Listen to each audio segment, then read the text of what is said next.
πολύ χαρούμενος καταρχήν που πήραμε τους 3 βαθμούς. Σίγουρα το να κερδίζεις και ένα ντέρμπι στο πρώτο σου ντέρμπι είναι ό,τι καλύτερο.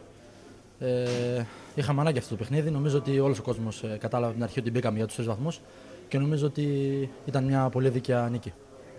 Το παιχνίδι σήμερα ήταν πολύ δύσκολο από την αρχή. Ξέραμε ότι θα είναι σκληρό παιχνίδι πρώτα-πρώτα. Νομίζω ότι παρουσιαστήκαμε πολύ δυνατοί στις μονομαχίες, πολύ πειθαρχημένοι στο παιχνίδι μας και γι' αυτό καταφέραμε και πήραμε τους 3 βαθμούς.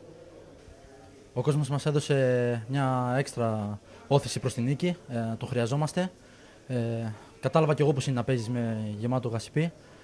Θέλω και ελπίζω να συνεχίσει να μας στηρίζει ο κόσμος και ευελπιστούμε σε καλύτερες μέρες. Τώρα έχουμε ένα πάρα πολύ δύσκολο παιχνίδι με τον Άρη. Είναι ο επαναληπτικός του κυπέλου. Το κύπελο είναι επίσης στόχος μας.